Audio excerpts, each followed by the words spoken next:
We have got the one and only Mr. Aaron Carter. It would be weird if there was another Aaron Carter that wasn't you. You know there is.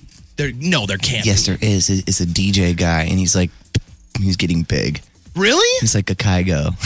And his name's Aaron Carter. Are you going to sue the hell out of him? No. Why? That's because you. If they get his amazing music confused for mine, I don't think I have a quarrel with that. That's a good that's a good point. So he's good. What if he was horrible though? Then I would have to do something. Oh, okay. Lady Gaga did with the Gaga milk over there in England. Did you ever hear about that? Yes. Yeah, she did not like people. She very did protected. not like them coming up with breast milk ideas with her name associated with it. Exactly. But who knew Gaga belonged to her? I thought it was a baby's.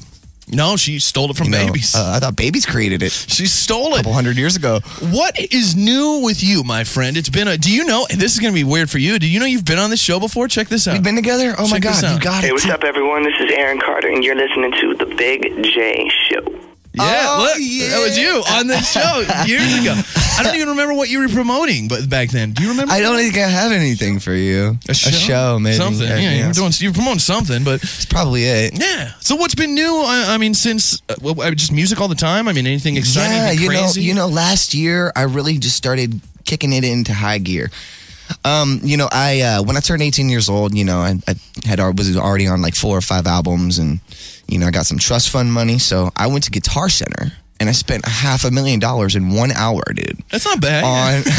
On it, I bought an AWS 900, all these keyboards and gears and MPCs and just computers and everything I needed basically to be a producer, because my parents were my managers. When I turned 18, it was harder for me getting people to like re-believe in me again, and so my whole intention, 10 years ago, I'm 28 now, so 10 years ago, my intention was to become a great producer. Start off being a beat maker, and then learn how to be a producer, and then learn how to be a good writer, and then be able to deliver music that strictly comes from me, inside myself, from my heart, and all the melodies and everything that you hear. And then I have a co-producer that works with me who's from Germany, and I have the same team of writers that work with me, and I produce the records myself too. That's awesome. And it starts off with my beats, and then it's we write a song over it, and then we'll send it to my co-producer, and he'll add some bells and whistles on it, and then we're good. And then it goes into the next process, which is funding it myself, which is what I do. I don't have any investors or anybody or anything like that, so I invest my own money. My own capital goes into all of this project. In the first quarter, I already put $75,000 into Fool's Gold, my new single. Wow. Yeah, directing my video, paying for my video, paying for the mixing, the masterings, paying for radio marketing distributions, getting the video into all the stores and functioning as a label. So you're just doing totally self-made, just your career, your beats, you're producing it, you're funding it, you're nobody behind this but you. It's just Aaron Carter all the time. Yeah, especially when it comes. I have my partner that in my label with me that works with me. He brings a lot of great things to the table. His name's John Asher, and then I have. That's a horrible German name, by the way. He needs something better. No, good thing he's not. He's not the German guy. Mikhail Lindgren is. The German that's guy. A good German. So Mikhail, he's got a good German name. Much better. John Asher, that's very. He's very. Arizona type name. But yeah, so that's kind of how it goes, and. It wasn't anything that I, wanted to be like this. I wanted to be able to just walk into a record label and, 10 years ago and then be like, yeah, you're Aaron Carter, let's give you a deal, but it didn't work like that for me, and the Steve Rifkins of the world laughed in my face. Yes, Steve Rifkin, you laughed in my face. I remember. But that's okay. Because how could that be though? Because you were at the time. If we just go in a little time warp here and go back in time, you were so huge and so hot then. Why do you think nobody could see the transition of like, well, he's already got this momentum, let's push it into the next phase, like a Miley Cyrus trajectory. It's like, oh, she's a kid, she's little, she's doing young stuff, but we can see her into the future. Like, why do you think there was nobody that grabbed you and carried you? Why'd you have to jump out of the normal track and do it yourself? Well, I just think that nobody believed in what I believed in, because when I did that House of Carter show on E! With my family, with my brother Nick and everything, I was making beats then, but I sucked.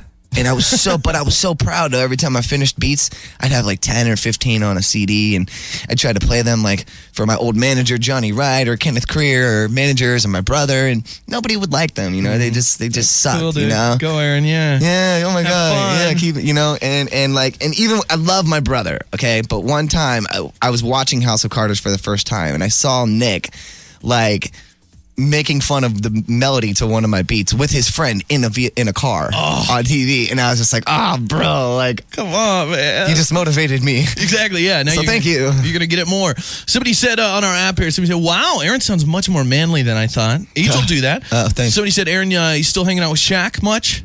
Yeah, we actually did a rematch about 4 years ago for Spike TV. Very nice. Yeah, Somebody where he beats me because obviously he couldn't get over it. said, Aaron, I love you. So we said, wait. Aaron Carter's 28 now? Have I just been stuck in a time warp this whole time? I mean, a lot of fans have been. Years go by, you guys. Yeah. Years go by. And somebody said, oh my God, every 90s girl's dying right now. I have his Come and Get It CD in mint condition. Do you have Fool's Gold in mint condition? Yes, there you go. Get the new one. Get the new stuff. So what's Fool's Gold, is this the beginning of the new project here? Absolutely, Okay. absolutely. And it actually was the first song I did with this whole team. Okay, so this is but obviously more to come. I mean, it's not. I have six more already done, and I'm doing 15 myself for this project. And it'll be a full album at some point here. Oh yeah, And- I'm going to release a couple more singles consecutively throughout the year, Okay. as well as a video that coincides with the simultaneous release of Okay. each one. And because it's important to reintroduce my new identity, and I direct my videos though too. So, and that naturally kind of happens. Totally. And of course, I'm going to direct my videos if I'm paying for it. You know what I mean? Exactly. It's like, why am I going to just let somebody? No, I can't do that. I'm the director, and I have my partner, my co-director, and then my cinematographer director, and then we go to town. And You got your team. So Somebody said, can't wait to see you tonight. Yes, and I am buying the new album soon. So, yeah, get Fool's Gold now and look for that. And we'll play that in a second, too. That'll be coming up. What's your brother up to? Somebody wants to know. You guys still stay in touch? Obviously. I mean, yeah. your brother. I just saw Nick just a few days ago. Nick is actually very heavily involved in mentoring me. And I thought you were going to say math, and I was like, oh, no. No, I'm the math guy. It's called my iPhone calculator. Can never go wrong.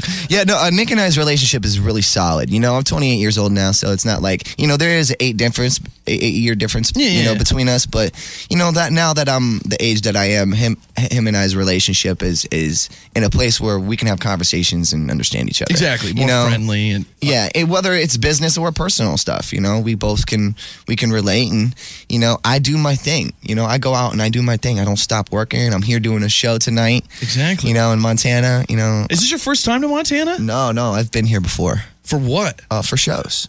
Really? Oh yeah, it just hasn't been. It's been a while. Okay. It might even have been actually recently. I mean, I'm always traveling and always working up. Getting to the next best thing. That's you know what I awesome. mean? So. Somebody said, by the way, I religiously watch you on Periscope. Oh God, I apologize. There you go. They're keeping their eyes on you. And anything outside of music? I mean, obviously, right now you're making the songs, doing the videos, touring. Anything outside of that? Any other side projects or anything crazy you're working on? Yeah. I just did a little special thing with Steve Carell directed it. Oh, and, right on. It's James Franco's in it, Joey McIntyre from New Kids, myself, Chris Kirkpatrick, where we like kind of spoofed boy bands. But I can't give away what I do, but just know that I'm not in the boy band. That's going to be exciting. And then I did a short film. I just got finished doing a short film. And I just do little side projects, stuff like that for fun. I mean, acting is fun for me, I like it, but I hate it. Because it's like, what do you hate about it? I hate that I gotta lie. Yeah. It's not you. so embodying the character and becoming real is what's important. So I mean, I try to stick to more of like the crazier roles and the more psychotic roles because they relate to me better. Exactly. When you go to the shows tonight's show, are you going to do all new stuff? I mean, obviously, I guess maybe you can't do all new stuff if you don't have. No. You're going to do a little bit of everything. I mean, the full mix. Yeah, I do. I do a little plethora. Yeah, I do some throwbacks. I do some of the new stuff. But right now, it's important for me to focus. And moving forward, it's been important to focus on my new music. I've worked really hard on it. I just told you how much money I spent on one song. You know what I mean? $75,000. I could be like, I could just let that sit in my pocket, or I could just do Aaron's party every night. You know, no, I'm gonna take $75,000 and I'm gonna put it back into my career, so I can grow up and do great music again. Exactly. And so with the new music, I mean, you sunk all the money into it. Is this money still coming from residuals and stuff from back in the day? I get residuals. Yeah, absolutely. So I get quarterly residuals. You know, I mean, a lot of people that have that big success early on, you know, end up losing it all. Like they spend that money right away, and then there's you know, a little $200 check here and there. But were you able to hold on to some of the money from the original success back then when everything was on fire? I mean, every quarter, there's 4 quarters in a year. Every quarter I get about $10,000-$15,000 in residuals. So still working good. You know, and that's from 10-15 years ago, you know, of shows, whether it's Fat Albert I've been on, or Supercross the movie, or the Lizzie McGuire, you know, little TV shows and stuff like that, you know what I mean? So, you know, it doesn't stop, you know? So but at the same time, you know, I like tonight, I'll take the money, and if, you know, 30% of it will go straight to the next single, next project. You know, the next project. You know, the money being allotted for, you know, the music video. I've got to direct it. I've got to figure out where I'm going to go. My intentions for my next video are to travel to one of my favorite places in the world called Norway, to do a song called "Let Me Let You Go." Now, the album I'm writing, if you see on my neck, you guys listening out there, you probably don't know, but I have a huge tattoo on my neck now. Yes, you do. I see that. And it says love, because love is really important to me. So Fool's Gold was written about an ex-girlfriend who is an ex-girlfriend at this point. She's an ex. She is an ex. Is she super famous? Can we no. pretend it's somebody super famous? No. Okay. All right, just checking. It's not even worth it. But Fool's Gold is about, you know, my current last love. And actually, the remaining songs all after it are as well, too. So I've got 6 about this one person, and you're done. You're done. That's all you get. Did you put love on your neck after you broke up, or when you were with her? When I was with her. Okay. Yeah. Okay. Yeah, so she proceeded to tell me, you're going to get that removed. I'm like, no. I really hope my girlfriend's not listening, and that you just said that you're no longer with this girl, because now I might be single by the end of the weekend. So no, you know, you're just too dapper, bro. I don't think I could take it. Everything's dapper about my Fallon Timberlake for President shirt. I need to take a picture with that, because I just rescinded my vote for Donald Trump like a few days ago, because I was going to be voting for him. I don't know. Did he even win Montana? We don't have ours until the day of the convention. Ours is coming down. Yeah. And how do you guys feel about Trump? He's the man now. He won it he's the nominee for the Republicans now. Nobody else is even in against him. So yeah, I know. But isn't Bernie a Democrat? Bernie's a Democrat. Yeah, I mean, I you know, I've seen a lot, man. I said I was going to vote for Trump, and then I saw a lot of the things happening and fights and rallies and all this stuff, and I was like, you know what? This is just, I don't even want to vote for anybody. So I'm not even voting this year. There you go. Like, I'm not even going to do it. He's out. I know a lot of my fans are voting for Bernie, though. So yeah, there's a lot of Bernie people out there. What does the show look like when somebody? I mean, they're going to come to the pub station tonight to check out your show. Is it a lot of '90s kids that are coming for nostalgia? A lot of people that are into the new stuff? Is it a mix? Like, no, I'm not. You know, see, the thing is with me, I'm different than a lot of other these quote unquote '90s and this, like. Let me. I always have to check America, because I don't think they have it understood correctly. Aaron's Party came out in 2001. My 90s album, the self-titled Aaron Carter album, I mean, it wasn't even really released in the United States of America. So a lot of these people who are like, oh my God, Aaron's my... I'm like, guys, I was in 2001. Yeah. So I'm not really a 90s kid. You're a 2000s kid. Like, overseas for them, maybe I'm a 90s kid for them. But for you guys here, stop it. Come on, people. Lizzie McGuire generation, people. Lizzie McGuire was not in 1999. Yeah, it was this. You guys, know, this was you know it was released in 1999. The end of it, Millennium by Backstreet Boys. Yeah, you guys. What's touring like overseas? I mean, you were mentioning that. Is it? I mean, do you still have crazy fans just all over the world? They're everywhere. They're everywhere. And you know, the thing is about my fans, I gotta tell you, man, I really love them a lot. It's like almost having like a girlfriend, a bunch of them. Like. It really is, because they're always there for me. They know I'm there for them. They can send me random messages. Hey, I'm having I can show you right now. Hey, I follow like 300,000 people on Twitter. Wow. So that means that I get not many direct messages. Yeah. You know, I go through them. People will send me stuff. hey, I'm having a bad day, you know, with the relationship. I said, just pull through, you know, you'll get through it, you know. Do you respond to people? I mean, personally? Absolutely, I do. Why wouldn't I? I'm gonna keep. Because you're Aaron Carter. Yeah, but who cares, man? I'm just a guy, you know, that's just trying to make his way in the world, just like every other guy, you know, and prove himself. You know, I got a lot of proving to do, you know, and I got a lot of people that know me too. That like, you know, I had my old choreographer Daryl Blackman from 10 years ago call me up at 2:00. He's like, Aaron, why are you responding to people on Instagram? You know not to do that. Like, I never thought you would do something like that. Like, he just, like, put it into perspective for me, and I was like, man, it's like, you don't even know. Sometimes you just got to respond, because, I don't know, I just bought this new car, and someone was like, oh, you know, I bet Aaron Carter rented that. And I'm like, what do I got to do? Like, show you my slip now? To like, I got to start showing my bank accounts? Like, look at me. I don't stop work. Like, it's not about, you know, it's not about that kind of stuff, but sometimes it is, you know, and I got to put them in their place a little bit. So. I got to ask one final question here. What? You were the first gentleman I've seen with the rose gold iPhone here. Was this a conscious decision? It was a conscious. Okay. It was. I've seen. I mean, I do have love tattooed on my neck. You know, I can be girly at times. Well, I like it. It works. You're the only guy I've seen rock. I have the Spider-Man edition. You see the cracked Spider-Man edition? The Spider-Man edition. I love it. You got anything else I'm going to play Aaron Fool's Gold right now from Aaron Carter. Anything else we need to know about this song other than she's not with you? You're totally available.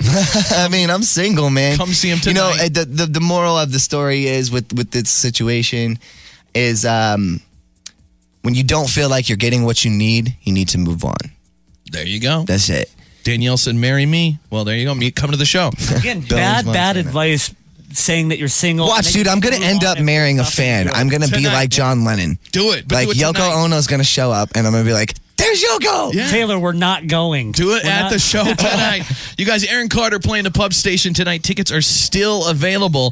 238-1019. We'll hook up caller number 9 with a free pair of tickets. But right now, the new song available on iTunes, everywhere? It's on iTunes, Spotify, anywhere in the world. You guys can get it. And the music video is also out, too. Very nice. Check it out. Aaron Carter, Fool's Gold. Aaron, it's been a pleasure, bro. Thanks so much for coming on the show this morning. Yeah. The Big J Show. Weekday mornings from 6 till 10 on Billings' #1 hit music station, Hot 1019.